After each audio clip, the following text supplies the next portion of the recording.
اعوذ باللہ السمیع العلیم من الشیطان الرجیم بسم اللہ الرحمن الرحیم۔ جبت اور طاغوت کا ذکر سورہ نساء آیت نمبر 51 میں آیا ہے۔ آیت نمبر 51 میں اللہ سبحانہ تعالیٰ فرماتے ہیں الم تر الی الذین اوتوا نصیبا من الکتاب یؤمنون بالجبت والطاغوت۔ اللہ سبحانہ تعالیٰ فرما رہے ہیں کہ کیا آپ نے ان لوگوں کی طرف دیکھا جو دیے گئے ایک حصہ کتاب میں سے، یعنی جن کے پاس اللہ تعالیٰ نے پوری کتاب تو قرآن ہے، تو لہٰذا ان کو بھی اللہ تعالیٰ نے کچھ حصہ دیا، اور وہ توریت اور انجیل کی شکل میں ہے۔ تو اللہ سبحانہ تعالیٰ فرما رہے ہیں کہ جن کو آسمانی کتاب میں سے کچھ حصہ ملا ہے، اور وہ کیا کرتے ہیں، ایمان لاتے ہیں جبت اور طاغوت پر۔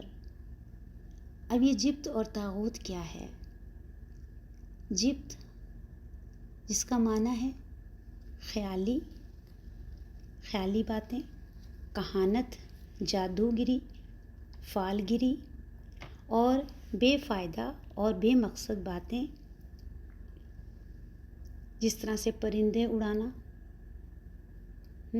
خط کھینچنا یعنی لائنیں لگا کر کسی چیز کے بارے میں پتہ کرنا، اور کنکریاں مار کر فالگری کرنا، بدشگونی لینا، یہ سب چیزیں جبت میں آتی ہیں۔ یعنی یہ ساری چیزیں شیطانی کام ہیں، اور یہ سارے عمل یہودیوں میں تھے۔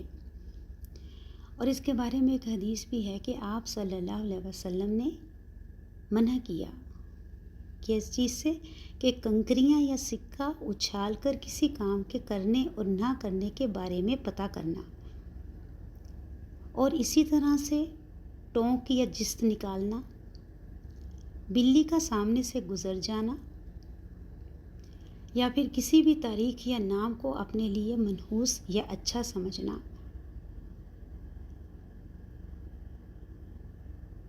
یا دودھ کا ابلنا، پرندوں کی آوازوں کو یعنی جیسے کتے کی آواز کو یا بلی کی آواز کو یا الو کی آواز کو منحوس سمجھنا اپنے لیے، یہ ساری چیزوں سے آپ صلی اللہ علیہ وسلم نے منع کیا ہے، کیونکہ یہ سارے ایسے گمان یا ان چیزوں سے مدد لینا ایک کمزور ایمان کی نشانی ہے۔ اور طاغوت کیا ہے؟ طاغوت ہے جس کا معنی ہے شیطان، یا پھر جو خود بھی بھٹکا ہوا ہو اور دوسروں کو بھی بھٹکائے۔ ہر وہ چیز یا پھر ہر وہ انسان جو خود بھی بندگی کی راہ سے نکلا ہوا ہو اور دوسروں کو بھی نکالے، دوسروں کو بھی اللہ کی بندگی سے دور کرے، یعنی جو خود بھی اللہ کی بندگی نہ کرتا ہو اور دوسروں کو بھی نہ کرنے دے، اب چاہے وہ انسان ہو یا پھر کوئی بھی دوسری چیزیں، جس طرح سے ہمارے رسم و رواج ہیں، یا پھر ہمارے کوئی بھی ایسے شوق دلچسپیاں ہیں کہ جس کی بنا پر ہم اللہ کی عبادت سے رک جاتے ہیں، یعنی خود بھی بندگی نہ کرے یا پھر بندگی کرنے سے روکے، وہ تمام چیزیں یا پھر انسان وہ طاغوت ہیں جو لوگوں کو اللہ کے راستے سے روکتی ہیں۔